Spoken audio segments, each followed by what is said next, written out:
بہت بڑا اس نے تیر مار لیا.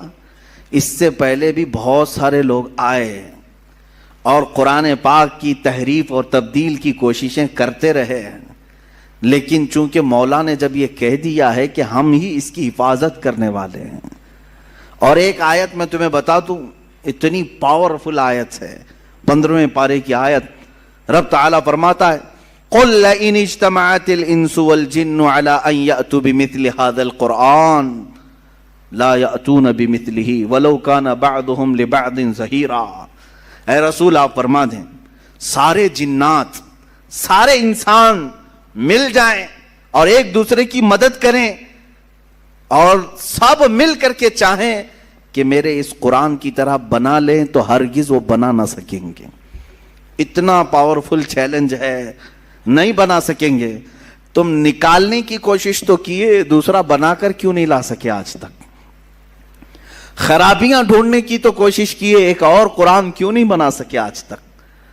اس کے میسیجز کیا تم سمجھتے ہو عربوں کی طرح القاریہ مل قاریہ وما ادراک مل قاریہ؟ ایک سورے کو دیکھ کر کے کچھ عرب کے شاعروں نے بنا لیا تھا الفیل مل فیل وما ادراک مل فیل خرطومہ طویل. اس آیت کے وزن پر انہوں نے بھی سوچا ہم بھی بنا لیں گے، لیکن وہ خود ہی ہنس پڑے بنا کر. ان کو خود ہی لگا کیا بھدا ہم نے بنایا ہے. القاریعۃ ما القاریعہ، اس کا معنی ہی کچھ اور ہے، دل دہلا دینے والی. وہ قیامت کے متعلق ہے. کیا دل دہلانے والی؟ تم کیا جانو کہ کیا ہوتی ہے دل دہلانے والی؟ وہ قیامت کے منظر کو اللہ بیان فرما رہا ہے سورہ قاریعہ میں. اور اس کے بدلے میں کچھ عرب کے جاہل شعراء بہت پیسے لے کر بنا کر لائے تھے کہ ہم بھی اسی ٹائپ کا کچھ بناتے ہیں. وہ بنایا کیا؟ الفیل ملفیل وما ادراک ملفیل، ہاتھی، تم کیا جانو ہاتھی، خرطومہ طویل، اس کی سونڈ لمبی ہوتی ہے، اس کی پونچھ چھوٹی ہوتی ہے. اور اس کے بعد پھر ہنسنے لگے یہ کون سی سورہ ہے، یہ کون سی سورہ بنی؟ وہ خود اپنی بنائی ہوئی چیز پر ہنس پڑے اور پھر پھاڑ کے پھینک دیا. میرے عزیزو، عرب والے جو عربی کے بڑے بڑے بلیغ اور فصیح تھے، ان کے درمیان میرے آقا صلی اللہ علیہ وسلم نے صرف 3 آیتیں لکھ کر کے چیلنج کیا تھا. خانہ کعبہ پر پہلے شاعروں کے شعر لٹکائے جاتے تھے، کیونکہ عرب میں اس وقت لٹریچر کا دورہ تھا. جو سب سے اچھا شعر لکھتا وہ خانہ کعبہ کے دروازے پر لٹکایا جاتا، اور جب کوئی دوسرا اس کا جواب لکھتا تو یہ پہلا والا نکال دیا جاتا، پھر نیا والا لگایا جاتا تھا. مقابلہ ہوتا تھا. یہ مقابلہ کئی سال تک چلا، کئی دنوں تک چلا. جب قرآن پاک کی 3 آیتیں میرے آقا صلی اللہ علیہ وسلم نے لے جا کر کے لگایا، انا اعطیناک الکوثر فصل لربک وانحر ان شانئک هو الابتر. 3 ہی چھوٹی آیتیں ہیں، چھوٹی آیتیں، اور قرآن پاک کی سب سے چھوٹی سورہ بھی ہے. اتنا ہی لے جا کر کے میرے آقا صلی اللہ علیہ وسلم نے خانہ کعبہ کے پاس لٹکا دیا. اب عربوں کو تکلیف ہوئی کہ اس کا جواب تو ہونا چاہیے. شاعروں کو بلاؤ، پیسے دے کر کے بلایا گیا، آؤ اس کا جواب دو. بہت سارے آئے، دیکھے، کیونکہ اس کا جواب لکھنا معمولی نہیں تھا. یہ ہے تو چھوٹی سورہ، لیکن معنی کے اعتبار سے ہر آیت میں ایک سمندر موجود ہے. اس کے مفاہیم، اس کے ترجمے کرنے بیٹھ جائیں، ہر لفظ کا ایک بہت ہی بلیغ معنی ہے، فصیح معنی ہے.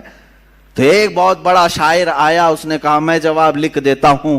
اس نے اس کے نیچے اپنی جانب سے لکھ دیا ما ھذا کلام البشر.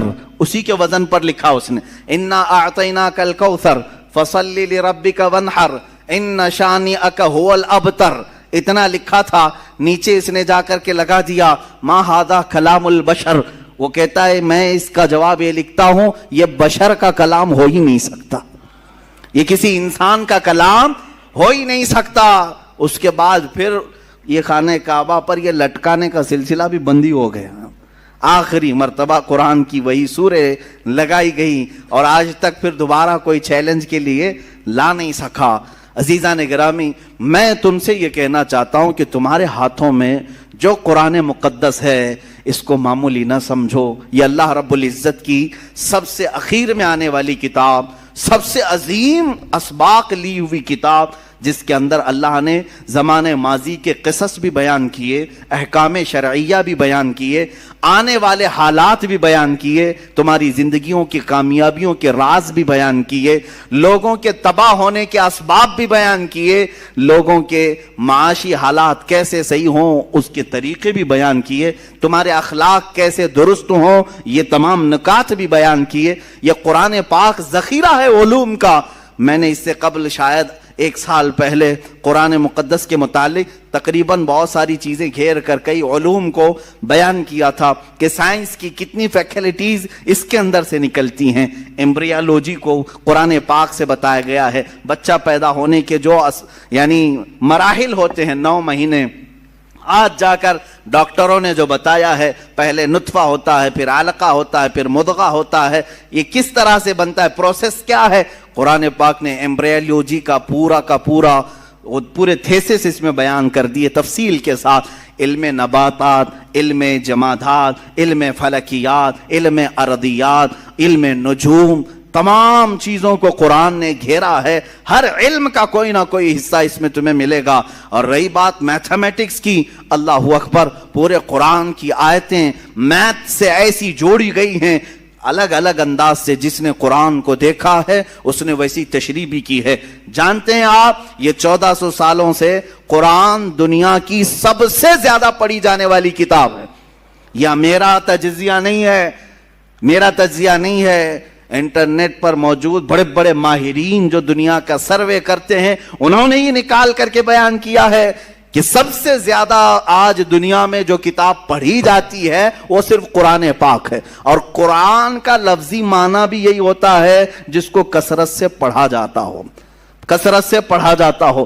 یہاں آپ مجھے بتاؤ، جتنے بھی مسلمان ہیں، ہو سکتا ہے ان میں سے کسی نے قرآن ختم نہ کیا ہو، حالات ایسے آ گئے ہوں، لیکن کچھ بھی ہو، بغیر قرآن کے میں سمجھتا ہوں کوئی مسلمان ہی نہیں رہتا۔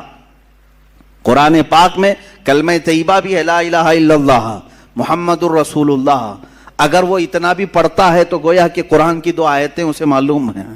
اگر وہ نماز پڑھتا ہے، سورہ فاتحہ آتی ہے، اس کا مطلب ہے وہ قرآن پڑھتا ہے۔ قل هو اللہ احد اس کو آتی ہے، اس کا مطلب ہے وہ قرآن پڑھتا ہے۔ انا اعطیناک الکوثر اسے آتی ہے، اس کا مطلب ہے وہ قرآن پڑھتا ہے۔ اتنا قرآن پڑھنے والے تم کروڑوں مسلمانوں کو دیکھو گی، کروڑوں مسلمان ہیں۔ ان کے علاوہ کچھ وہ مسلمان ہیں الحمدللہ جن کو اللہ تعالیٰ نے یہ توفیق بخشی ہے، کوئی 3 دن میں ایک ختم قرآن کرتا ہے، کوئی ہفتے میں ختم قرآن کرتا ہے، کوئی مہینے میں ختم قرآن کرتا ہے، کوئی سال میں ختم قرآن کرتا ہے، کئی تو ایسے ہیں جو دن میں ختم قرآن کرتے ہیں۔ اور اللہ تعالیٰ نے ایسے چند اشخاص کو بھی پیدا کیا۔ صرف امام اعظم ابو حنیفہ رضی اللہ تعالیٰ عنہ رمضان المبارک میں 61 ختم قرآن کیا کرتے تھے، دن میں 1، رات میں 1، اور پورے رمضان کی تراویح میں 1۔ اس طرح سے تقریباً 61 قرآن آپ کے ختم ہوتے تھے۔ یہاں تک کہ روایات میں بتایا گیا ہے جہاں امام اعظم ابو حنیفہ آرام فرما رہے ہیں، جہاں آپ کی قبر ہے آج بغداد میں، اس جگہ پر آپ نے 4000 ختم قرآن کیے ہیں۔ قرآن کو سب سے زیادہ پڑھا جاتا ہے دنیا میں، سب سے زیادہ پڑھا جاتا ہے۔